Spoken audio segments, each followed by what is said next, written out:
Cari maklumat dan berita politik yang bebas, kupasan yang tepat, panas. Dapatkannya secara eksklusif hanya di Jom Channel. Komitmen kami, pentasan berita Isnin hingga Jumaat. Berbicara dan isu semasa, kami garapkan secara langsung. Panel-panel berkaliber dan profesional. Interaktif, pandangan anda kami raikan. Jangan lupa bersama kami di setiap hujung minggu dalam edisi khas mingguan. Jom Channel, moving forward, sharing a new experience.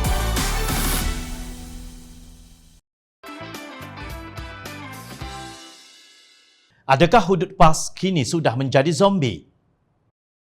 Kenyataan Presiden Bersatu Tan Sri Mahyadi Mat Yassin bahawa PAS tidak lagi bercakap tentang potong-potong boleh difahami parti itu tidak lagi berjuang untuk melaksanakan hukum hudud yang di dalamnya melibatkan hukuman potong tangan ke atas pencuri. Kenyataan ini bercanggah dengan kenyataan bekas Timbalan Mursyidun Ampas Allahyarham Datuk Harundin pada Disember 2014 lalu bahawa hudud adalah nyawa PAS, kata ahli jawatan kuasa pimpinan Amanah Nasional Muhammad Faiz Fazil. Menurut Faiz, selama ini PAS bermati-matian mahu melaksanakan hudud sehingga sanggup berpecah dengan parti DAP dan Keadilan dalam Pakatan Rakyat kerana mahu membawa usul bersendirian meminda Akta 355 bagi membuka jalan kepada pelaksanaan hukum hudud di Kelantan. Pada ketika itu juga, PAS juga sering menyatakan bahawa hudud merupakan nyawa mereka, ujarnya dalam kenyataan. Faiz menempelak PAS kerana sejak parti itu berada dalam kerajaan persekutuan, pindaan Akta 355 masih belum dibawa ke Parlimen dan perjuangan hudud sudah tidak lagi kedengaran. Faiz merujuk kepada kenyataan Mahyadin pada majlis makan malam di Pusat Konvensyen Antarabangsa Austin di Johor Bahru bersama masyarakat Cina baru-baru ini. Orang Cina takut dalam perikatan ada PAS itu pakai haji. Saya cakap terus terang, pasal kawan saya bercerita, dia Cina dia tengok dia punya partinya, pasal itu ada PAS. Takut dia cerita potong. Saya jadi PM, dalam parti saya dulu pun ada PAS, 3 menteri PAS. Sekarang pun ada 3 menteri PAS, ada berapa timbalan menteri PAS. Lu ada dengar dia cerita potong-potong tak? Tak ada lagi cerita. Pasal bila dia sudah jadi gamang, dia faham. Dia kena ambil kira, ini ada Cina, Melayu, India, ada Islam, ada Buddhis, ada Hindu. Dia kena jaga. Faiz juga membangkitkan kenyataan Ketua Dewan Ulama PAS Kelantan di dalam Muktamar Tahunan 2020 menyatakan bahawa sesiapa yang bertanya bilakah PAS akan melaksanakan hudud umpama suara syaitan.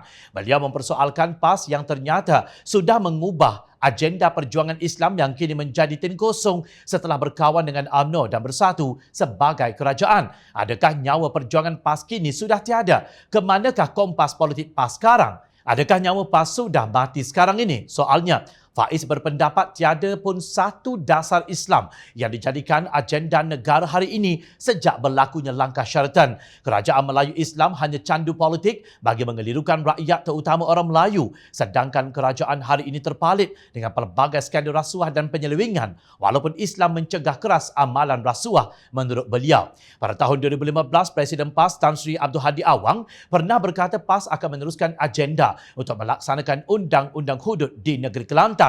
Katanya PAS tidak akan berganjak malah mengorak langkah dengan meminda Akta Mahkamah Syariah Bidang Kuasa Jenayah 1965 Akta 355 bagi membolehkan sebahagian undang-undang hudud dapat dilaksanakan di negeri itu. Dalam hal ini, PAS mengambil sikap untuk mengajak manusia secara damai. PAS tak mahu berkelahi. Malangnya ada orang yang nak ajak berkelahi, nak ajak berlawan. Biar dia sahaja yang bersuara, kita bawa agenda kita. Biar anjing menyalak, serigala menyalak. Kabilah berjalan terus sampai ke destinasi matlamat yang dituju. Ini slogan yang kita bawa. Salaklah dia nak salak pun. Saya terpaksa sebut perkataan salak ini sebab dia melawan hukum Tuhan. Kita akan terus bawa agenda ini. Kita tidak akan berganjak. Demikian katanya pada ceramah Perdana Kepimpinan PAS Pusat di Markas Tarbiyah PAS Negeri Pongsu Seribu, lapor bernama pada 28 Jun 2015. keangkuhan Hadi berpanjangan sehingga mereka berkuasa menerusi tebuk atap. Dalam satu wawancara bersama Berita Harian yang diterbitkan 9 Ogos 2020, Hadi berkata musuh adalah siapa sahaja yang anti-Islam, sama ada secara total atau Islamofobia.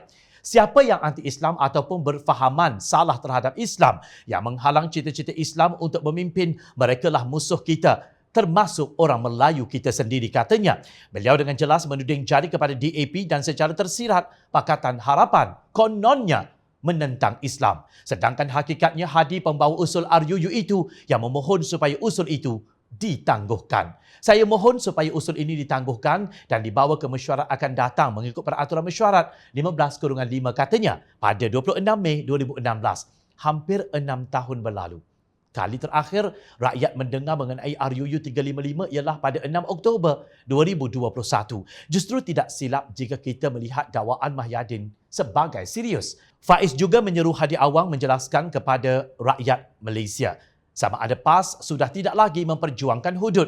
Jangan jadi seperti Muafakat Nasional yang dikatakan Timbalan Presiden PAS Datuk Seri Tuan Ibrahim Tuan Man seperti ditutup fail, nampak tidak hidup tetapi tidak mati. Hudud bukan zombie, sindirnya. Bagaimanapun Tuan Ibrahim dilaporkan mengelak daripada menjawab isu hudud. Saya fikir kita selesaikan isu air dahulu. Isu yang kita bawa kali ini adalah isu yang walaupun orang sebut tandas, dari segi impak kesihatan ia sangat besar. Sebab itu kalau boleh kita fokus yang ini dulu, katanya pada sidang media di Madrasah Haji Junuh, Kampung Paya Keranji, lapor Malaysia Kini. Sampai bila pemimpin PAS mahu keluk-kelak apabila ditanya tentang RUU 355 dan undang-undang hudud ini? Sampai bila rakyat terus diperbodohkan dengan slogan Islam memimpin sedangkan yang berlaku hanya retorik dan matlamat menghalalkan cara? Berhentilah menunggang agama.